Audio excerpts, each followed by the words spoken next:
Hello everyone, Porter8001 here, and I'm here to go over a couple of problems I've noticed in the gaming community. So better listen up here, because we need to deal with some of these, except for one, because one is pretty much unstoppable. So enjoy the rest of this clip, and I'll see you in the next.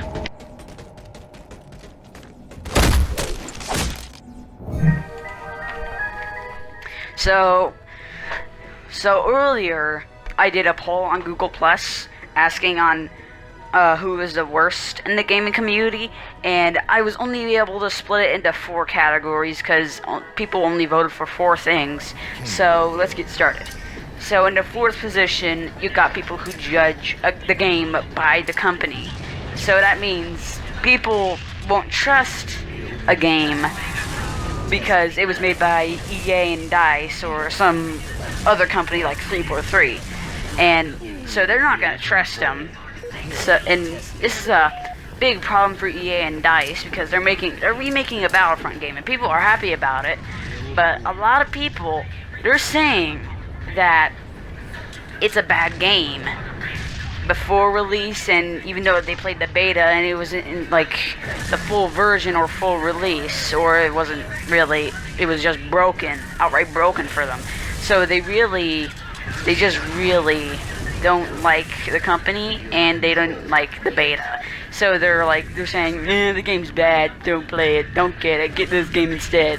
And that's a problem because they're going to mislead other users into thinking that one game is bad, but they haven't played it, and the person that suggested that hasn't played it either. So it's really misleading when it comes to advice of different games, and it gets pretty it gets pretty hurtful towards the company because they need support, okay? They make DLC because they need the support. This is how they know if someone supports them or not. I mean, if there are any companies listening to me out there, how about you try making like a Kickstarter or GoFundMe page where they can just donate and just make all your DLC free, okay? If they're generous enough, they'll support you. So, but this is the big problem that needs to be solved. DICE said that for the upcoming Battlefront game, they don't really want to divide the multiplayer community, and because the matchmaking will get messed up if people don't have the DLC or they have different DLCs, which causes it to get slower. Which brings the possibility of free multiplayer DLC and pay to play single player DLC. So this can help reduce the amount of people that do that, because they always appreciate free DLC. So this could help reduce those kinds of people in the gaming community, and that's it. But if you really want people to support you, EA and DICE, how about you make like a GoFundMe page or something, and if people are generous, they'll donate to you, and that's it. However, if you need to make your DLC like pay to play, that's fine. Okay, I'm fine with that, but if it's something that we wanted since the start, no one's gonna support it if it's pay to play. So that's gonna be it for that category. But yes, I would, if I were in their position right now, I'd probably just make like a GoFundMe page or something and have people donate and just make some DLC free, like expansion packs, because it has been confirmed that with the season pass there's going to be expansion packs, and people are not happy about that because EA and DICE, and that's it. They don't really have a legitimate reason for it. So I'll see you all in the next category.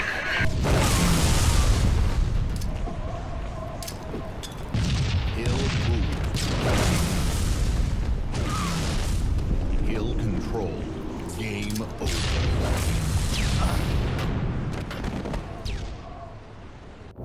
Okay, so coming in the third position, we have people who judges games by the other games, like previous games.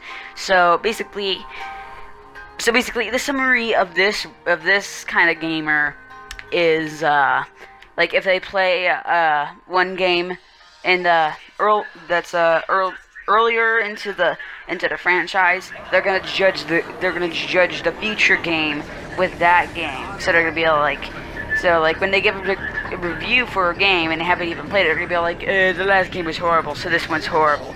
And that does not make sense at all, because why would you do that? I mean, they'll take your... Companies are not afraid. Game companies are not afraid to take your feedback and learn from it. They learn from their mistakes if you can show them that they really shouldn't have made that. And you gotta make sure that they don't keep making that.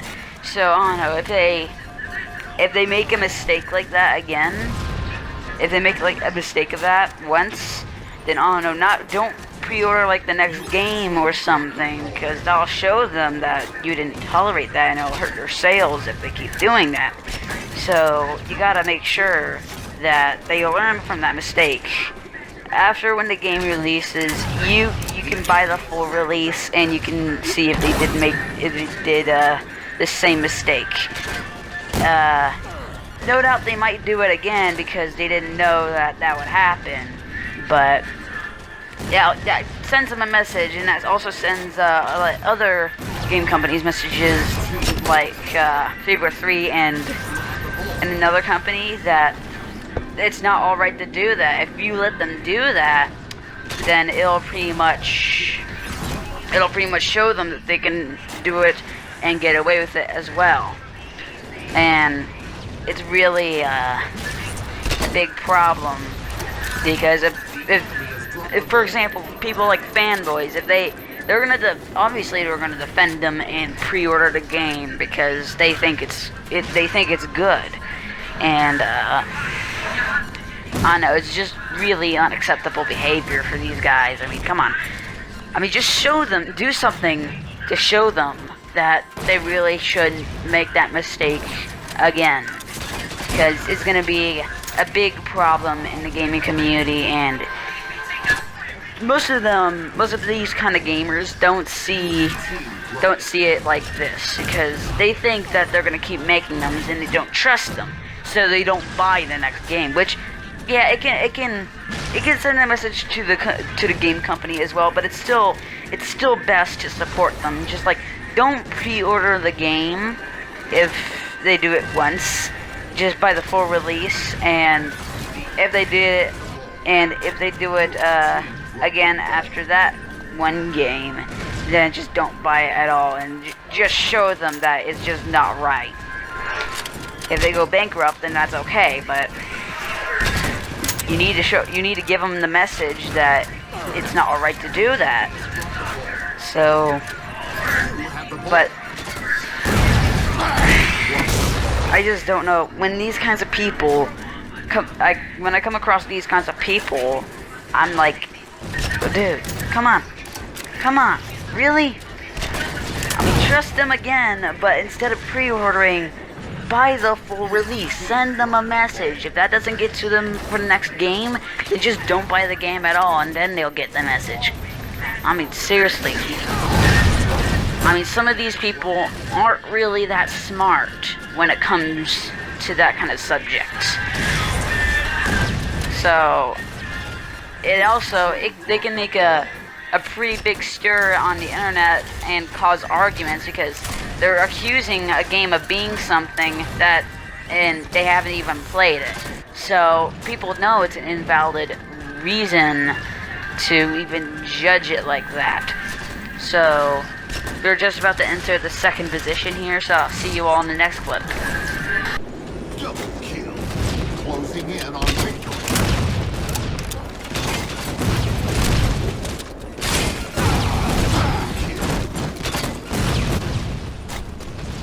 The enemy has dropped the ball. Alright, so coming in second place, we got people that just straight up judges games before its full release. Now, this one is pretty simple. These guys just, like, don't straight up trust the game. It's like something new or it's a reboot, and they're just gonna, like, put any reason that comes first thing into their mind that it's gonna be horrible. So, these guys, they're pretty simple to figure out, but this has got to stop, okay? Trust games first, and play it before judging it, and wait, like, 4 to 5 days before even giving it a type of review, and then just tell the company of what was horrible and what was good, okay? What should they take out and what should they keep in, okay? So these guys are pretty simple. You'll see them, they're pretty much the most common type of variation you're gonna see, and it's just, but that's nothing compared to first place. And this, in the first place, is basically the most impossible one to stop and the most annoying, and you can't escape it. So take your guess before I reach the first place. So basically, what I think this can, how you can counter this is basically convince them that the game could either be horrible or could either be good. Just give them different points and convince them that they shouldn't really judge the game before its release. And I had an argument that actually brings me one thing. Take this for an example. I had an argument. This guy started an argument online with me on Google Plus about Battlefront being made by EA and DICE, and they're gonna screw up everything. And you're supposed to stay calm in those kinds of arguments. And in the middle of the argument, I gave this speech, and he slowly toned down after that speech, and I completely shut off the argument. I just shut off the argument like it was nothing, because I looked at his account and he was a troll. Well, he had a couple cases of trolling online, so I completely ended the argument there, because I know he's probably trolling me just to get a reaction. So I think we're gonna go to we're gonna continue on to the first position. I hope you had your guess ready, because you'll probably know who it is. Okay, so guess on who's in first place. Number 1 is Fanboys. Now this one is pretty much unstoppable. You can't really avoid them at all, but these guys are formed naturally, and they'll practically defend anything. And they're the main reason for the console wars and arguments on which game is better. And they basically just turn on each other and they argue. They just argue it, and most of the time, it just lasts forever. You'll find them in comment wars. You just find so many of them. It's like when you're watching a YouTuber and you want to check out the comments, and everything looks good, okay, and it looks like it's very user friendly, but then further down you immediately find arguments everywhere, and it's just, you can't really escape it at all, which is and even though these guys are problems, you can't really avoid them at all. You can't fix them unless you can prove that the error of their ways. You can't really avoid them at all, and they're just really annoying, and I don't really know how to stop them. So how about you guys introduce a way to stop them, because these guys, they're just all out rampant once you get them started. Once you get them started, pretty big problem. What do you think should have been in this list? Was there something else that you had in mind? Maybe I'll make a separate video of it. I'll make a part 2 maybe. and it will be based off the opinions of the comments, which is you guys, if you are willing to comment what you think about this. But anyways, leave a like if you enjoyed, subscribe to support me, and the music, and here, let me pull myself closer to the music so that way you can hear it. The music is by JT Machinima. Go check him out. He's a YouTuber and he makes songs about various popular games and upcoming games. And he's a pretty good singer as well. And if you're willing, I think there's like something that you can do that allows you to suggest a song if you want to. He also has his program going on that allows different people, different songwriters, singers, to upload on his channel, so that way they can, it allows something new for once, because they make different songs all the time, and each of them are in different styles, like Tryhard Ninja, Team Headkick, Deathmatch, people like that. I'm pretty sure you've heard a couple of those guys. In fact, I even posted a couple of videos on certain communities, and these guys, they're pretty good. They're pretty much masters at this. My favorite out of JT Machinima is basically his Battlefield raps. Basically Battlefield 4 and Hardline. They're actually pretty good, especially Battlefield 4, because it has a really nice feel to it. The Hardline rap featured Inquity Rhymes. I think I pronounced that correctly. And that one is actually pretty good. JT Machinima, yeah, JT got the first verse, and then on the second verse, Inquity Rhymes comes in. He was actually pretty good. So I'm pretty sure you guys heard of a couple of these people, and now it's my time to go. So I'll see you all later in the next video. Enjoy the rest of this clip.